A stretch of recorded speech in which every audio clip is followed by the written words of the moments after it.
ఇంధన రంగానికి సంబంధించి లేదా విద్యుత్ పంపిణీలో అనేక రకాలైనటువంటి లోపాలు ఉన్నట్టుగా ఆయన మాట్లాడాడు. పూర్తిగా సాధారణంగా మనం అసత్యాలు అర్ధసత్యాలు అంటాం. అర్ధసత్యాలు కాదు, పూర్తిగా అసత్యాలతో అబద్ధాల మయంగా అది ఆ ప్రజెంటేషన్ నాకు అనిపించింది. ఆయన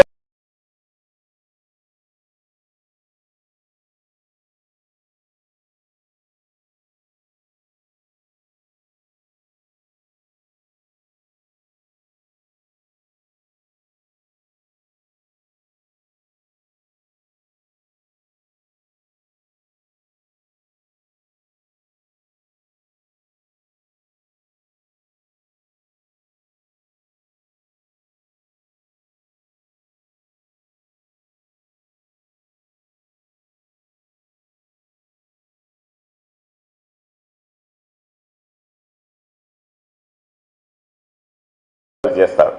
ఆయన వాటికి భిన్నంగా ఆ సాంప్రదాయానికి తిలోదకాలు ఇస్తా జగన్మోహన్ రెడ్డి గారిని, గత ప్రభుత్వాన్ని విమర్శించడానికే వైఎస్ఆర్ కాంగ్రెస్ పార్టీ ప్రభుత్వాన్ని ఆయన పరిమితం కావడం జరిగింది.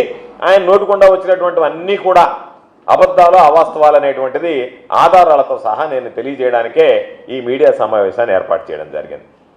ఈరోజు మనం ఒక్కసారి ఆయన మాట్లాడినటువంటి ప్రజెంటేషన్లో చెప్పినటువంటి అబద్ధాలు, వాస్తవాలు ఒక్కసారి మనం బేరీజ్ వేసుకుంటే 2014-15 ఆయన చంద్రబాబు నాయుడు గారు ముఖ్యమంత్రిగా ఉన్నప్పుడు 59,198 మిలియన్ యూనిట్లు సంవత్సరానికి అవసరం ఉండేది. 2018-19 అంటే చంద్రబాబు నాయుడు గారు దిగిపోయే నాటికి 63,675 మిలియన్ యూనిట్లకి ఆ డిమాండ్ పెరిగింది. అంటే కేవలం సగటున 1.9% వృద్ధి రేటు. 59,198 మిలియన్ యూనిట్ల నుంచి 63,675 మిలియన్ యూనిట్లకి, అంటే కొత్త కనెక్షన్లు ఇవ్వలేదు. ఎవరు అడిగినా సరే వాళ్ళకి సంబంధించినటువంటి వ్యవసాయ రంగానికి సంబంధించినటువంటి కనెక్షన్లు కానీ మరొకటి కానీ డిమాండ్ పెరగకుండా ఆయన మేనేజ్ చేసుకుంటూ వచ్చి అందరినీ ఇబ్బందుల పాలు చేసి ఈరోజు నేను బ్రహ్మాండంగా అడిగినటువంటి వాడికల్లా కరెంట్ ఇచ్చాను అని అన్నాడు. అప్పుడు మన సగటు వృద్ధి రేటు ఎంత అంటే చంద్రబాబు నాయుడు గారు ఉన్నటువంటి గత ప్రభుత్వంలో 2014 నుంచి 2019 వరకు కేవలం 1.9% అయితే జాతీయ సగటు వృద్ధి రేటు ఎంత అంటే 4.5%. అంటే దాదాపుగా జాతీయ వృద్ధి రేటులో 3వ వంతుకి ఆంధ్ర రాష్ట్రం చంద్రబాబు నాయుడు విజనరీ ఉన్నటువంటి చంద్రబాబు నాయుడు, విద్యుత్ రంగంలో అనేక రకాలైనటువంటి సంస్కరణలు తీసుకొచ్చినటువంటి చంద్రబాబు నాయుడు గారు, తిరుగులేనటువంటి నాయకత్వాన్ని ఆంధ్ర రాష్ట్రానికి అందించానని చెప్పుకునేటువంటి వెలుగులు విరజిమ్మాయి నా హయాంలో అని చెప్పుకునేటువంటి చంద్రబాబు నాయుడు గారు ఆయన చేసినటువంటి నిర్వాహకం కేవలం సగటున 1.9% మాత్రమే ఆ విద్యుత్ రంగానికి సంబంధించినటువంటి వినియోగాన్ని, పవర్ డిమాండ్ని ఈరోజు ఆయన చూపించడం జరిగింది. ఒక్కసారి మనం చూస్తే చంద్రబాబు నాయుడు ఈరోజు 2014 నుంచి 2019 మధ్యలో వినియోగం దాదాపుగా 36% పెరిగిందని చెప్పి కాకి లెక్కలు కట్టి ఆయన డబ్బా కొట్టుకున్నాడు. అంటే ఎంత అబద్ధాలు మాట్లాడుతున్నాడో చంద్రబాబు నాయుడు అని చెప్పడానికి ఇదొక ఉదాహరణ. వాస్తవం ఎన్ని యూనిట్లు, నువ్వు ఈరోజు నేను 36% పెరిగింది అంటే సగటున 1.9% పెరిగినటువంటి దాన్ని నేను బ్రహ్మాండంగా పెంచానని చెప్పి మాట్లాడుకునేటువంటి దౌర్భాగ్యం అనేటువంటి పరిస్థితి. కాబట్టి మొత్తం చూసుకున్నా సగటున 1.9% ఉంది. నీ మొత్తం సంవత్సరానికి 1.9% అంటే నీ హయాంలో మొత్తం ఎత్తుకున్నా కూడా 7.6%కి పరిమితం అయ్యావు. మొత్తం మీద ఉన్నటువంటి విద్యుత్తుని లెక్కేస్తే ఆ రోజు ఉన్నటువంటి మిలియన్ యూనిట్లు ఎన్ని, నువ్వు దిగిపోయే నాటుకున్నటువంటి మిలియన్ యూనిట్లు ఎన్ని అని రెండుకి లెక్కేస్తే 7.6%, సగటున సంవత్సరానికి ఎత్తుకుంటే 1.9% లెక్కన ఈరోజు నీకు సంబంధించి నువ్వు ఆ రోజు డిమాండ్ని, ఆ యూనిట్ విద్యుత్ వినియోగం పెరగడం జరిగింది. ఇది మేము చెప్పడం కాదు, జగన్మోహన్ రెడ్డి గారి ముఖ్యమంత్రి అయిన తర్వాత ఏదైతే నువ్వు ఉన్నప్పుడు సగటున 1.9% లెక్కన మొత్తం మీద 7.6% పెరిగితే జగన్మోహన్ రెడ్డి గారు ముఖ్యమంత్రిగా వచ్చిన తర్వాత సెంట్రల్ ఎలక్ట్రిసిటీ అథారిటీ రిపోర్ట్ ఇచ్చింది. దాదాపుగా జగన్మోహన్ రెడ్డి గారి హయాంలో 25% డిమాండ్ పెరిగింది, విద్యుత్ విద్యుత్తుని అందించడం జరిగింది అని చెప్పి. ఇది వాస్తవమా కాదా? ఏదైతే నీకు వాస్తవాలు ఉన్నాయో, గత ప్రభుత్వంలో చేసినటువంటి అభివృద్ధి ఉందో దాన్ని కన్వీనియంట్గా పక్కన పెట్టేసి నువ్వు చేయనటువంటి దాన్ని నేను చేసినటువంటి అభివృద్ధిగా చెప్పుకోవడం అంటే అది నీ సీనియారిటీ, అది నాకున్నటువంటి అనుభవం చెప్తే చేయగలిగేది ఏమీ లేదు. నువ్వు ఇవ్వండి ఇచ్చినటువంటి వాడి గురించి మాట్లాడకుండా నేను శ్వేతపత్రం విడుదల చేశాను అని అంటే అది వైట్ పేపర్ అవుతుందా, బ్లాక్ పేపర్ అవుతుందా, ఒక్కసారి నువ్వు ఆలోచన చేసుకోవాల్సినటువంటి పరిస్థితి. అందుకే చెప్తున్నావు, జగన్మోహన్ రెడ్డి గారి హయాంలో, నీ హయాంలో నువ్వు దిగిపోయేటప్పటికీ 63,675 మిలియన్ యూనిట్లని నేను చెప్పినట్టుగా ఉంటే దాదాపుగా దానిని 2023-24 నాటికి 80,151 యూనిట్లకి ఈరోజు మనం ఆ డిమాండ్ని పెంచుకోగలిగాం. అంటే దాదాపుగా 25% డిమాండ్ పెరిగింది. సగటున వృద్ధి రేటు చూస్తే సంవత్సరానికి 4.7%. జాతీయ వృద్ధి రేటు 4.9% ఉంటే 2019-2024 మధ్య జగన్మోహన్ రెడ్డి గారు దాదాపుగా దానికి సంబంధించి ఆయన తీసుకున్నటువంటి నిర్ణయాల వల్ల సగటున వృద్ధి రేటు సంవత్సరానికి 4.7% పెరిగింది. అంటే నీ హయాంలో 1.9% ఉంటే దాదాపుగా 4.7% అయింది. మొత్తం మీద నీ హయాంలో 7.6% పెరిగితే అది 25% వరకు దాదాపుగా పెరిగింది. చంద్రబాబు నాయుడు చెప్పాల్సింది ఏంటంటే, ఇదిగో మీ హయాంలో 25% పెరిగింది, నా హయాంలో 7.6% పెరిగింది, నా హయాంలో కోవిడ్ లేదు, చంద్రబాబు నాయుడు హయాంలో కోవిడ్ లేదు, చంద్రబాబు నాయుడులో ఉక్రెయిన్ యుద్ధం లేదు, లేదా చంద్రబాబు నాయుడుకి సంబంధించినటువంటి కోల్ సప్లైలో ఇష్యూలు లేవు, లేదా ఇంటర్నేషనల్కి సంబంధించినటువంటి అంతర్జాతీయంగా సప్లై చేసే ఇష్యూస్ ఏం లేవు. ఇవన్నీ లేకపోయినా ఆయన హయాంలో పెరిగినటువంటి డిమాండ్ 7.6% అయితే ఇవన్నిటిని అధిగమించి జగన్మోహన్ రెడ్డి గారు ప్రజలకు ఇచ్చినటువంటిది 25% పెరిగింది అనేటువంటిది స్పష్టంగా ఈరోజు మేము చెప్పేటువంటి లెక్కలు కాదు, ఈరోజు సెంట్రల్ ఎలక్ట్రిసిటీ అథారిటీ రిపోర్ట్ ప్రకారమే పెరిగినటువంటిది మాట వాస్తవం అని చెప్పి ఈ సందర్భంగా తెలియజేస్తున్నాం. కాబట్టి చంద్రబాబు నాయుడు కోకోలాలు అబద్ధాలు చెప్పి ఈరోజు చంద్రబాబు నాయుడు చెప్పినవన్నీ అబద్ధాలు, ప్రతి ఒక్కటి నోటుకుండా వచ్చినటువంటి ప్రతి ఒక్కటి అబద్ధం తప్ప నిజం మాట్లాడలేదు. 2018-19 నాటికి జెన్కో ఇన్స్టాల్డ్ కెపాసిటీ చెప్తాడు ఆయన 7,213 మెగావాట్లు ఉంది అని చెప్తాడు. కానీ ఆ రోజు జెన్కో యాన్యువల్ రిపోర్ట్ ప్రకారమే, జెన్కో వాళ్ళ లెక్కల ప్రకారమే ఆయన చెప్పినటువంటి 7,213 మెగావాట్లు అని చెప్తే అది వాస్తవానికి 5,613 మెగావాట్లు మాత్రమే. నువ్వు చెప్పినటువంటి విధంగా 7,213 మెగావాట్లు కాదు, 5,600 అని జెన్కో వాళ్ళ రిపోర్ట్లో వాళ్ళు పొందుపరిచినటువంటిదే. ఎందుకు చంద్రబాబును నువ్వు లేనిది ఏంటంటుగా ఏదో నువ్వు చెప్పాలనుకున్నటువంటి దాంతో భ్రమలు సృష్టించి ఈ రికార్డ్ అంతా ఎవరి దగ్గర ఉండదులే, నేను ఆడిందే ఆట పాడిందే పాట, కాబట్టి ఇక్కడ వచ్చినటువంటి మీడియా మొత్తం నేను చెప్పింది రాసుకొని పోతారు తప్ప దీన్ని వాస్తవాలు ప్రజలకు తెలియజేయాల్సినటువంటి అవసరం లేదు, కాబట్టి నేను అబద్ధాలు మాట్లాడేసి వెళ్ళిపోతే ఆ అబద్ధాలు ప్రజల్లోకి వెళ్ళిపోతే దానికి సంబంధించినటువంటి కొంత అనుకూల మీడియా ప్రచారం చేస్తే సరిపోతుందనేటువంటి దుర్మార్గం అనేటువంటి ఆలోచన తప్ప ఈ వాస్తవాలు కాదు అని చెప్పి నువ్వు ఆధారాలతో సహా నిరూపించే రోజు నీ ప్రభుత్వం ఉంది.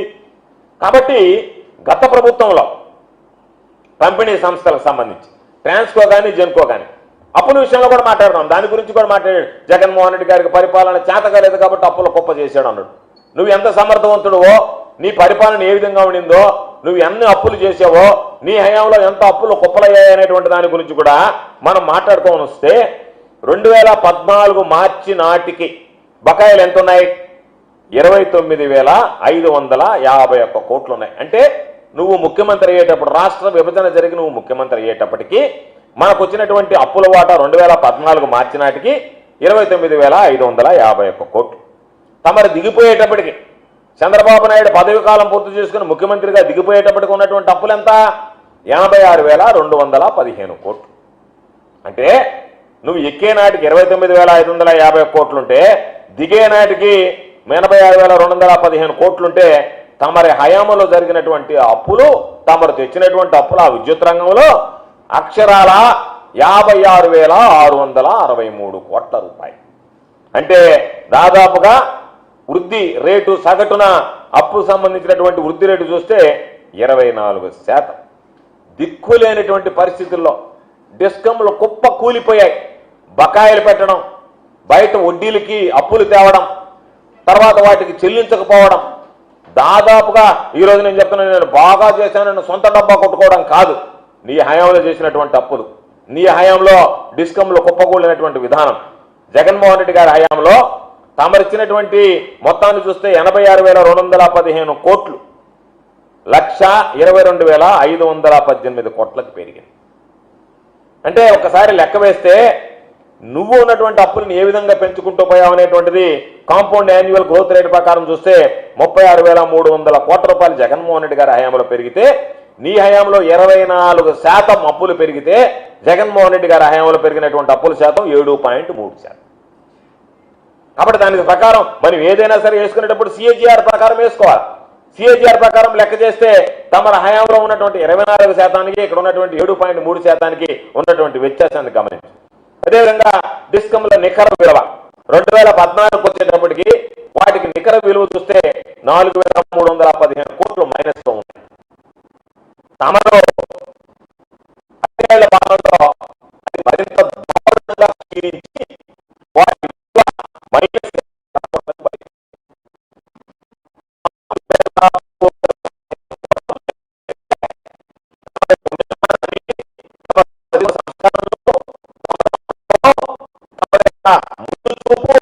దృష్టి ఈ సమాజానికి వెలుగులు నింపాలన్నటువంటి తమ నిర్ణయాలు -20,000 కోట్లకు చేర్చారు. అదేవిధంగా విద్యుత్ విధానాలకు సంబంధించి కానీ, కొనుగోలు ఒప్పందాలకు సంబంధించి కానీ ఎన్ని అక్రమాలు, మొత్తం ఎక్కడ పారదర్శకత అనేటువంటిది మత్తుకైనా కనిపించకుండా మొత్తం అక్రమాల మయమయ్యి ఈరోజు దాదాపుగా ప్రభుత్వ ఖజానాకి తీవ్ర నష్టం వాటిల్లేటువంటి విధంగా నీ స్వప్రయోజనాలే పరమావధిగా నువ్వు రాష్ట్రానికి సంబంధించినటువంటి ఒప్పందాలు కుదుర్చుకున్నావు తప్ప ఎక్కడన్నా రాష్ట్ర ప్రయోజనాలని, రాష్ట్ర ప్రజల ప్రయోజనాల గురించి నువ్వు ఆలోచన చేసావా? దానికి కారణాలు చెప్తాం. ప్రపంచవ్యాప్తంగా గ్లోబల్ వైడ్ విద్యుత్కి సంబంధించి, సోలార్ విద్యుత్కి సంబంధించినటువంటి రేట్లు తగ్గుముఖం పట్టాయి. తగ్గుముఖం పడితే నువ్వు ఆ కంపెనీలతో కొమ్మక్కై అక్రమాలకు పాల్పడి యూనిట్ కరెంట్ దాదాపుగా 7 రూపాయలు కొనుగోలు చేసే విధంగా నువ్వు ఒప్పందం చేసుకున్నావా లేదా?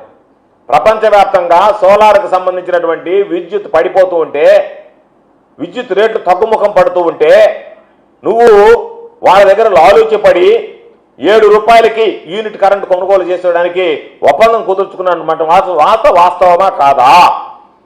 ఇది అంధకారానికి దారి తీసేటువంటి నిర్ణయమా, వెలుగులు నింపేటువంటి నిర్ణయం అనేటువంటిది చంద్రబాబు నాయుడు గారు చెప్పాల్సినటువంటి అవసరం. అందుకే చెప్పాం, 2014 నుంచి 2019 మధ్య 8,000 మెగావాట్లకు సంబంధించి దాదాపుగా ఏటా 3,000 కోట్ల చొప్పున అధికంగా 25 సంవత్సరాలకి, అంటే తమరు తీసుకున్నటువంటి నిర్ణయం 75,000 కోట్ల పైగా భారాన్ని పెట్టినటువంటి నువ్వు నీ దురదృష్టి అది అని చెప్పుకోవాల్సినటువంటి పరిస్థితి. పీపీఎల్ సంగతి ఏం చేశావు?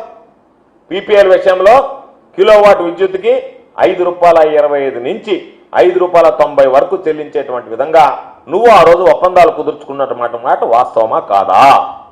దానికోసం ఏం చేశావు? అవి నీకు లాభాన్ని ఆర్జించి పెడతాయి కాబట్టి ఒక పథకం ప్రకారం థర్మల్ విద్యుత్తుని తగ్గించడానికి ఆ థర్మల్ విద్యుత్ కంపెనీలు కానీ, థర్మల్ విద్యుత్ ఉత్పత్తి కానీ ఉద్దేశపూర్వకంగా తగ్గించినటువంటి పరిస్థితి. కాబట్టి ఈరోజు ఒక్కసారి చూస్తే గుజరాత్ లాంటి రాష్ట్రంలో 2017లోనే పవన్ విద్యుత్కి సంబంధించి ₹2.43కి ఈరోజు వాళ్ళు ఒప్పందాలు కుదుర్చుకుంటే నువ్వు ఇంత పెద్ద ఎత్తున ఈ స్థాయిలో ఒప్పందం కుదుర్చుకోవాల్సినటువంటి అవసరాలు ఏమి వచ్చాయి అంటే దాని వెనక ఉన్నటువంటి అంతరార్యం తమరికి తెలిసినటువంటిదే. స్వార్థ ప్రయోజనమా, రైతుల ప్రయోజనమా, రాష్ట్ర విద్యుత్ వినియోగదారుల ప్రయోజనం అనేటువంటిది నీకు తెలుసు, నీ అంతరాత్మకు తెలుసు. కాబట్టి ఈరోజు మరలా పాపం దొంగే దొంగ దొంగ అన్నట్టుగా తనకేమీ తెలియనట్టుగా ఆయన మాట్లాడుతున్నాడు. ఈరోజు నువ్వు అన్నావు ఉచిత విద్యుత్తుని గురించి మాట్లాడుతున్నావు. ఏం మాట్లాడావు నువ్వు? 2004 ముందు ఉచిత విద్యుత్ అంటే అది కరెంటు తీగల మీద బట్టలు ఆరేసుకోవాల్సిందే తప్ప ఎక్కడా కూడా ఆచరణ సాధ్యం కాదు అని చెప్పి మాట్లాడినటువంటి వాడి. అటువంటి వాడివి ఎవరన్నా పాప విద్యుత్ ఛార్జీలు పెరిగితే వాళ్ళని తుపాకీతో కాల్చి చంపినటువంటి వాడు బషీర్బాగ్లో. అటువంటి వాడి పాపం రైతుల మీద, ఉచిత విద్యుత్ మీద ఎక్కడ లేనటువంటి ప్రేమ వలకపోస్తా అసలు ఉచిత విద్యుత్ తానే తెచ్చినట్టు పాపం రాజశేఖర రెడ్డి గారిని జనాలు మర్చిపోతున్నారు. నిజంగా రాజశేఖర రెడ్డి గారు తెచ్చారా, చంద్రబాబు నాయుడు గారు తీసుకొచ్చారా ఉచిత విద్యుత్ పథకాన్ని అని చెప్పి అయోమయాన్ని గురయ్యేటట్టుగా పాపం నువ్వు మాట్లాడుతున్నావు ఈరోజు. అంటే ఉచిత విద్యుత్తు, రైతులు, రైతాంగాన్ని గురించి ఎక్కడ లేనటువంటి ప్రేమంతా ఈరోజు వలకబోసి మాట్లాడావు. నువ్వు లాస్ట్కి ఉచిత విద్యుత్తు ఇవ్వలేము అని చెప్పి దాని గురించి మాట్లాడితే డిస్కంలకు సంబంధించినటువంటి బకాయిలు పెట్టి వెళ్ళిపోతే దాదాపుగా మూసివేసేటువంటి గిరికి డిస్కంలు అయితే కొన్ని యూనిట్లు షట్ డౌన్ అయిపోయాయి. ఈరోజు మనం చూస్తే కొన్ని యూనిట్లు అసలు నడవకుండా పోయాయి, మూతపడిపోయాయి. ఏదైతే పవర్ ధర్మాలకు సంబంధించినటువంటి పవర్లు రావాలనో దానికి సంబంధించినటువంటి డిస్కంలకు నువ్వు అన్నిటికీ బకాయిలు పెట్టేస్తే వాళ్ళు పాపం ఆ డిస్కంలు పవర్ కొని ఇవ్వలేక అప్పులు పాలై మూసివేసేటువంటి పరిస్థితికి ఏర్పడ్డాయి. కాబట్టి మీరు ఎప్పుడు కూడా ఈ ప్రభుత్వం రైతులకు సంబంధించి ఇచ్చినటువంటి బకాయిలు ఇవ్వకుండా వాళ్ళని ఇబ్బందులకు గురి చేస్తే జగన్మోహన్ రెడ్డి గారు ఈరోజు మనం బకాయిలు పెడితే సబ్సిడీకి సంబంధించినటువంటి బకాయిలు పెడితే డిస్కంలు ఇబ్బంది పడతాయి. దానివల్ల వాళ్ళు సమర్థవంతంగా విద్యుత్ కొనుగోలు చేసి లేదా విద్యుత్తును ఉత్పత్తి చేసి రైతాంగానికి ఇవ్వలేరు అని చెప్పి ఆ బకాయిలు మొత్తం చెల్లించడం జరిగింది. రైతులకు సంబంధించి ఈరోజు ఉచిత కరెంటు భవిష్యత్తులో నిరాటంకంగా ఎవరికి కూడా ఇబ్బంది లేకుండా శాశ్వత ప్రాతిపదికన అందించాలనేటువంటి లక్ష్యంతో ఈరోజు సెకీతో ఒప్పందం కుదుర్చుకొని ₹2.49 ఈరోజు ఆయన ఇవ్వడానికి జగన్మోహన్ రెడ్డి గారు ఇవ్వడానికి సిద్ధపడ్డాడు. ఈరోజు చంద్రబాబు నాయుడు మాట్లాడుతూ కేంద్ర ప్రభుత్వం సెకీతో ఒప్పందం కుదుర్చుకున్నారు. ఒప్పందం కుదుర్చుకుంటే దానికి సంబంధించినటువంటి ఎందుకంటే ఇతర రాష్ట్రాల నుంచి మన రాష్ట్రానికి రావాలి అంటే మనం సెంట్రల్ గ్రిడ్ని వాడుకోవాలి. దానికి ఇంటర్ స్టేట్ ట్రాన్స్మిషన్ ఛార్జెస్ అనేటువంటివి కట్టాలి. దాన్ని కట్టాల్సినటువంటి అవసరం లేదు అని చెప్పి ఈరోజు 2021 15 జనవరిన government of India ministry of power ఒక సర్క్యులర్ ఇవ్వడం జరిగింది. ఈరోజు దానికి సంబంధించి 62,000 కోట్ల రూపాయల భారం పడుతుంది అని చెప్పి మాట్లాడాడు చంద్రబాబు నాయుడు మాటల్లో. ఒకవేళ ఈ వేవర్ అనేది 2021లో ఇచ్చారు. ఒకవేళ ఈరోజు వేవర్ తీసిన పాపం నీ ప్రభుత్వం అధికారంలో ఉంది, నువ్వే కేంద్రంలో చక్రం తిప్పుతున్నావు కాబట్టి ఎన్డీఏ ప్రభుత్వం ఉంది. ఆ వేవర్ ఏదైతే ఇచ్చారో ఆ వేవర్ కొనసాగించేటువంటి విధంగా చర్యలు తీసుకుంటే నీ నోటుకుండా వచ్చినట్టుగా ఆ 62,000 కోట్ల రూపాయలు ఈరోజు మనం భరించాల్సినటువంటి అవసరం ఉండదు. కాబట్టి నువ్వు అన్నీ మాట్లాడావు కదా, కేంద్ర ప్రభుత్వానికి సంబంధించి మనం కుదుర్చుకున్నటువంటి ఒప్పందం ఏదైతే సెకీతో ఉందో దాన్ని నీకు ధైర్యం ఉంటే నువ్వు రద్దు చేయగలవా? రద్దు చేస్తాను దాని గురించి విమర్శిస్తున్నావు, ఆపేస్తున్నావు. దాని ఇదిగో నేను రద్దు చేస్తానని చెప్పి నువ్వు మాట్లాడగలవా? కాబట్టి అనేక కష్ట నష్టాలను వచ్చి విద్యుత్ రంగం ఎన్ని రకాలైనటువంటి కష్టాలు మనం చెప్పాల్సినటువంటి పని లేదు. బొగ్గుకు సంబంధించి ఇబ్బంది పడ్డాం, కోవిడ్లో ఉక్రెయిన్ యుద్ధానికి సంబంధించి ఇబ్బంది పడ్డాం. బొగ్గు మార్కెట్ ఈరోజు మొత్తం మీద అతలాకుతలం చేసి రేట్లు ఏ విధంగా అప్ అండ్ డౌన్స్ వచ్చిందో చూసాం. ఎక్కడన్నా కొందామన్నా కూడా బొగ్గు దొరకనటువంటి పరిస్థితులను మనం ఎదురు చేయి. వీటన్నిటిని చూసి వీటన్నిటిని తట్టుకొని జగన్మోహన్ రెడ్డి గారి ప్రభుత్వం సమర్థవంతంగా విద్యుత్తుకు సంబంధించినటువంటి వినియోగదారుడికి కానీ రైతులకు అందజేయడంలో అడుగులు వేసిందనేటువంటి విషయాన్ని ఈ సందర్భంగా నేను గుర్తు చేస్తున్నాను. గత ఆగస్టు నెల చూసాం. సాధారణంగా ఆగస్టు నెల వచ్చేటప్పటికి ఎండాకాలం విద్యుత్ వినియోగం ఎక్కువ ఉంటుంది, ఆగస్టు నెల వచ్చేటప్పటికి తగ్గుముఖం పడుతుంది. దాని ప్రకారం మనం అంచనాలు తయారు చేసుకున్నాం. అంచనాలు తయారు చేసుకుంటే రోజువారీ గ్రిడ్ వేసవిలో ఏదైతే ఉందో రోజువారీ గ్రిడ్ డిమాండ్ 230 మిలియన్ యూనిట్లు అయితే దాదాపుగా మనం 170 నుంచి 185 మిలియన్ యూనిట్లకి ఆగస్టు నెలకు వచ్చేటప్పటికి తగ్గిపోతుంది అనుకుంటే ఏమాత్రం తగ్గకుండా ఈసారి విద్యుత్ వినియోగం అనేటువంటిది సాధారణంగా ఏదైతే వేసవ కాలంలో ఉంటుందో అదేవిధంగా దాదాపుగా రోజుకి 45 మిలియన్ యూనిట్ల నుంచి 55 మిలియన్ యూనిట్లు ఎక్కువగా ఈరోజు మనం వాడకానికి అవసరం వచ్చింది. వాటన్నిటికీ సంబంధించి అన్నిటిని అధిగమించి ఎక్కడా కూడా రైతులకు కానీ వినియోగదారులకు కానీ ఇబ్బందులు పడకుండా జగన్మోహన్ రెడ్డి గారి ప్రభుత్వం చర్యలు తీసుకున్నది. అదేవిధంగా ట్రూ అప్ ఛార్జీల గురించి మాట్లాడతా ఇవన్నీ నాకు తెలియదు, ఇవన్నీ నేను చూడలేదని నంగనాచి మాటలు మాట్లాడాడు. పాపం ఆ టెర్మినాలజీ ఆయనకు అర్థం కాలేదంట, కొత్తగా ఉందంట టెర్మినాలజీ వినడానికి.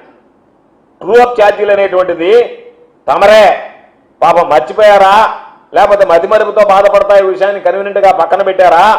2014 నుంచి 2018, 2019 వరకు తమరు దానికి తీసుకొచ్చినటువంటిది ఆమోదిత మరియు వాస్తవ పంపిణీ ఖర్చు అని చెప్పి ట్రూ అప్ ఛార్జీల నిర్వహణకు సంబంధించి వ్యయం, అదేవిధంగా తరుగుదలకు సంబంధించి మూలధనానికి సంబంధించినటువంటి ప్రతిఫలం వీటన్నిటికీ సంబంధించి ఆ రోజు తమరు తీసుకున్నటువంటిది ఆ వ్యత్యాసాన్ని ఏదైతే ఉందో ఈపీఈఆర్సీ ఉత్తర్వుల ప్రకారం ఇవ్వాలని తమర హయాంలో చేసినటువంటి నిర్ణయం, తమరు తీసుకున్నటువంటి నిర్ణయం, తమర హయాంలో ఏపీఈఆర్సీ ఇచ్చినటువంటి నిర్ణయం, తమర హయాంలో వచ్చినటువంటి బాధుడు. కాబట్టి నువ్వు మన ఎన్నికల్లో చెప్పావు ట్రూ అప్ ఛార్జెస్ అన్ని కూడా నేను దాదాపుగా ఎత్తివేస్తానని చెప్పావు. మేము అడుగుతున్నాం ఈరోజు ట్రూ అప్ ఛార్జీల గురించి మీడియా అడిగితే దానిని తీసివేస్తాననేటువంటి మాట మాట్లాడకుండా దాటవేశావు. అన్ని విషయాలు ఏ విధంగా మాయ చేస్తున్నావో మోసం చేస్తున్నావో అదేవిధంగా ఇది కూడా మోసం చేస్తున్నావు, మాయ చేస్తున్నావు అనేటువంటిది అర్థమవుతుంది. కాబట్టి ట్రూ అప్ ఛార్జెస్ ఏదైతే ఎలక్షన్ టైంలో నేను తీసేస్తానని చెప్పావో దాన్ని తీసేసేటువంటి పరిస్థితి ఉందా? తీసేస్తావా? తీసివేయడానికి సిద్ధంగా ఉన్నావా? దానికి సంబంధించి స్పష్టంగా సమాధానం చెప్తే బాగుంటుంది. కాబట్టి దాదాపుగా మనం ఒక్కసారి చూస్తే ఈరోజు ఈ ప్రభుత్వం మొత్తం 2014 నుంచి 2019 వరకు నువ్వు ఉంటే నీ పదవి కాలంలో 5 ఏళ్లలో ఏపీఎస్పీడీసీఎల్కి సంబంధించి 13,255 కోట్ల రూపాయలు మాత్రమే సబ్సిడీ రూపంలో నువ్వు ఇవ్వగలిగావు. అంతకుమించి ఇవ్వలేకపోయావు.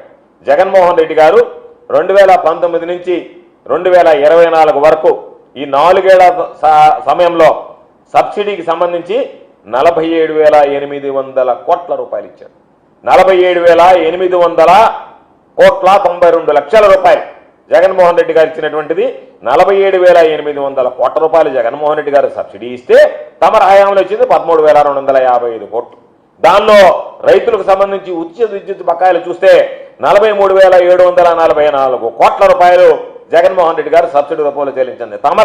తమర హయాంలో తమరు ఎగ్గొట్టిపోయినటువంటి 8,845 కోట్లతో సహా తమరు రైతులకు సంబంధించి ఉచిత విద్యుత్ విషయంలో బకాయిలు పెట్టిపోయి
9 గంటల పాటు ఇవ్వాలనేటువంటి నిర్ణయం తీసుకుని ప్రధానమైనటువంటి అంశానికి రైతుల మీటర్లు నువ్వు ప్రతిపక్ష నాయకుడిగా ఉన్నప్పుడు రైతులకు సంబంధించి నేను మీటర్లు పెట్టడానికి లేదు, పెడితే నేను గందరగోళం చేసేస్తా, మీటర్లు పెట్టనివ్వను, మీటర్లు నేను దానికి సంవత్సరం నేను వ్యతిరేకం ఈ ఉరితాళ్ళలోనే మాట్లాడావు, ప్రచారంలో మాట్లాడావు, 2-3 సంవత్సరాల ముందు నుంచి మాట్లాడారు, మీకు సంబంధించినటువంటి నాయకులందరూ మాట్లాడారు.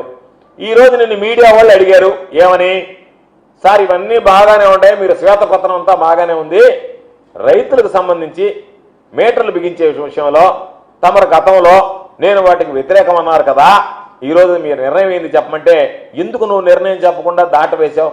నేను బిగించనని చెప్పడమే కదా, నువ్వు చెప్పినటువంటి మాటే కదా, రైతులకి మీటర్లు బిగిస్తే ఉరితాళ్ళు అన్నావు, బాగానే ఉంది.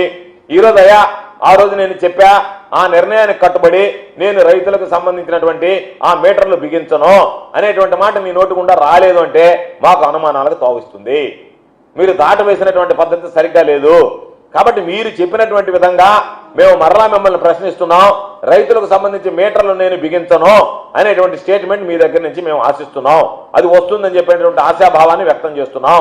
కాబట్టి తప్పనిసరిగా ఎన్నికలకు ముందు ఏదైతే మీరు చెప్పారో మీటర్లు ఉరితాళన్నారో ఆ మాటకి కట్టుబడి తమరు మాట మీద నిలబడి కనీసం దీని మీద ఈ ఒక్కదాని మీద మిగతా దాని మీద మాట మీద నిలబడతాం అనేటువంటి నమ్మకం మాకే కదా, రాష్ట్ర ప్రజలకు లేదు, రైతులకు లేదు, అది వేరే విషయం. ఈ ఒక్కదాని మీద నిలబడి ఇదిగో నేను చెప్పాను కాబట్టి నేను రైతులకి మీటర్లు బిగించడం లేదు అనేటువంటి ఒక స్టేట్మెంట్ ఇస్తే బాగుంటుంది అనేటువంటిది మా ఆలోచన. దానికి సంబంధించి ఇస్తారని చెప్పి మేము ఆశిస్తున్నాం. దానితో పాటు ఈరోజు మేము కరెంట్ ఇవ్వగలిగాం, నువ్వు మాట్లాడుతున్నావు మేము అట్ట చేసాం, మేము ఇట్ట చేసాము, జగన్మోహన్ రెడ్డి గారు నాశనం చేసాము. నీ టైంలో పవర్ హాలిడేలు ఇస్తే మా హయాంలో పవర్ హాలిడే అనేటువంటిది లేకుండా ఈరోజు కరెంటుకు సంబంధించినటువంటి సప్లై చేయడం జరిగింది. దాదాపుగా ఒకసారి చూస్తే షెడ్యూల్ కులాలకు సంబంధించి గతంలో 200 యూనిట్లు మేము 200 యూనిట్లు ఇచ్చాం. 100 యూనిట్లు ఉంటే గతంలో దాన్ని 100 యూనిట్లకు పెంచాం. ఎస్సీ ఎస్టీలకు సంబంధించినటువంటి వినియోగాన్ని, బీసీలకు సంబంధించి వెనకబడిన తరగతులకు సంబంధించి 100 యూనిట్లు ఇచ్చాం. క్షౌరశాలకు సంబంధించి 150 యూనిట్లు ఇచ్చాం. ల్యాండ్రీలు రజకులకు సంబంధించి 150 యూనిట్లు ఇచ్చాం. చేనే యూనిట్లు ఇచ్చాం. ధోబీ ఘాట్లకైతే ఉచితంగానే విద్యుత్ అందించేటువంటి కార్యక్రమాన్ని తీసుకొచ్చాం. కాబట్టి గతంలో 2018-19కి ఎస్సీ ఎస్టీలకు సంబంధించి మీ ప్రభుత్వం 235 కోట్ల రూపాయలు ఖర్చు చేస్తే మేము 2022-23 నాటికి వచ్చేటప్పటికి 637 కోట్ల రూపాయలు ఖర్చు చేసి, కాబట్టి నువ్వు ఖర్చు చేసినటువంటి 235 కోట్లు ఎక్కడా, మేము ఖర్చు చేసినటువంటి 637 కోట్లు ఎక్కడ అనేటువంటిది ఒకసారి గుర్తు తెచ్చుకో. అదేవిధంగా వైజాగ్లో గ్లోబల్ ఇన్వెస్టర్ సమ్మిట్లో కూడా విద్యుత్ రంగానికి పెద్దపీట వేసి దాదాపుగా 9.57 అంటే 9,57,000 కోట్ల విలువైనటువంటి ఇంధన రంగానికి సంబంధించినటువంటి ప్రాజెక్టులతో ఈరోజు జగన్మోహన్ రెడ్డి గారి ప్రభుత్వం ఒప్పందం దాదాపుగా 42 అవగాహన ఒప్పందాలని కుదుర్చుకోవడం జరిగింది. అదేవిధంగా మార్చ్కండ్ ఒడిశాకు సంబంధించి hydro power corporation, Odisha hydro power కార్పొరేషన్తో ఏపీ జన్కో ఈరోజు సంయుక్తంగా 98 మెగావాట్లకు సంబంధించి 3 జల విద్యుత్ ప్రాజెక్టుల కోసం ఈరోజు వాటిని ఏర్పాటు చేయడానికి ఆ ప్రభుత్వంతో కలిసి ఈరోజు వాటిని ఏర్పరిచి అక్కడి నుంచి కూడా విద్యుత్ అందిపుచ్చుకోవడానికి చర్యలు తీసుకోవడం జరిగింది. దానితో పాటు అప్పర్ సీలేరులో 11,154 కోట్ల వ్యయంతో 1,350 మెగావాట్ల పంప్డ్ స్టోరేజ్ ప్లాంట్కి ఈరోజు కేంద్ర విద్యుత్ మండలి దగ్గర నుంచి అనుమతి తీసుకురావడం జరిగింది. కాబట్టి ఇవన్నీ కూడా మా హయాంలో జరిగాయి. తమ హయాంలో పెట్టినటువంటి VTPS కానీ, నెల్లూరు జిల్లాలో ఉన్నటువంటి కృష్ణపట్నం థర్మల్ విద్యుత్ కేంద్రం కానీ ఆ రోజు నీవు కక్కుర్తిపడి కాంట్రాక్ట్కి వాటిని ప్రారంభించేసేసి కొంత దూరం తమ ఆదాయం తమరు గుంజేసి వెళ్ళిపోతే ఆ 2 ప్రాజెక్టులను కూడా పూర్తి చేసి జాతికి అంకితం చేసినటువంటి వ్యక్తి జగన్మోహన్ రెడ్డి గారు ముఖ్యమంత్రిగా అని చెప్పి మీ అందరికీ సందర్భంగా తెలియజేస్తున్నాను.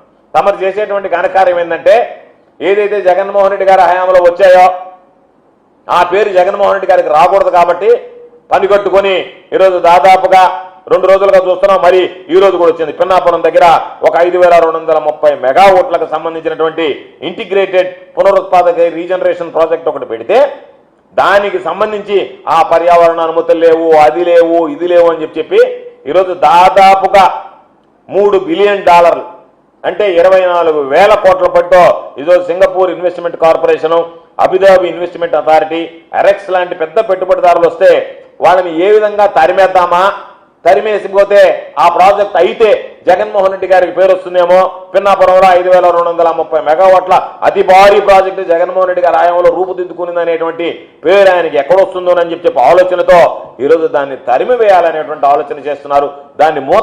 దానిని ముగించేయాలా, అది జరగకూడదనేటువంటి ఆలోచన చేస్తున్నారు తప్ప ఎక్కడా కూడా విద్యుత్ రంగానికి సంబంధించి తమ హయాంలో తీసుకొచ్చినటువంటి సంస్కరణల ఫలితం ఈరోజు అన్ని విధాల డిస్కంలు కుప్పకూలిపోయాయి.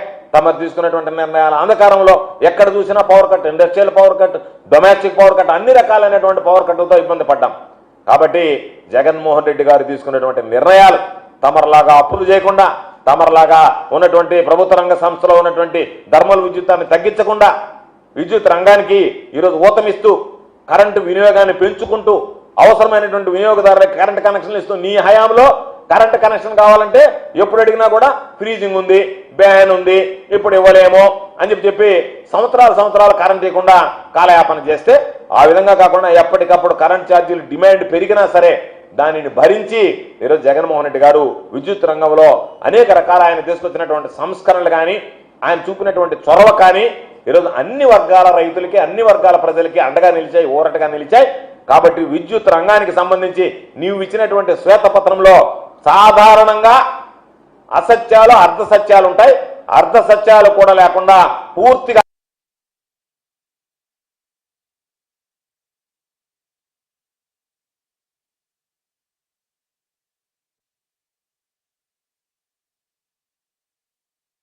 చంద్రబాబు నాయుడు గారు అర్ధసత్యాలే ఉండకూడదు, పూర్తిగా దాని మీద అన్ని విషయాలు ఈరోజు మీడియాకి చెప్పడం జరిగింది. దీని మీద మీరు ఎప్పుడు ఎవరొచ్చినా సరే మేము బహిరంగ చర్చకు సిద్ధంగా ఉన్నాం. కాబట్టి మేము చేసినటువంటివి, మేము తీసుకున్నటువంటి నిర్ణయాలు ప్రజలను అడిగితే ప్రజలే చెప్తారు. కాబట్టి నువ్వు పాపం ట్రూ అప్ ఛార్జెస్కి సంబంధించి నేను మాఫీ చేస్తాను, ఇది తీసేస్తానో దాని గురించి ఏం చెప్తావు, కరెంటు మీటర్ల గురించి ఏం చెప్తావు. కాబట్టి ఎన్నికలకు ముందు ఒక పాట, ఎన్నికలు అయిపోయిన తర్వాత ఒక విధానం కాకుండా నువ్వు చెప్పినటువంటి మాట కట్టుబడి పనిచేస్తామని చెప్పి మేము ఆశిస్తున్నాం. అదేవిధంగా మీరు చెప్పినటువంటివన్నీ కూడా అబద్ధాలు తప్ప వాస్తవాలు లేవు అనేటువంటిది రాష్ట్ర ప్రజానీకానికి తెలియజేస్తాం.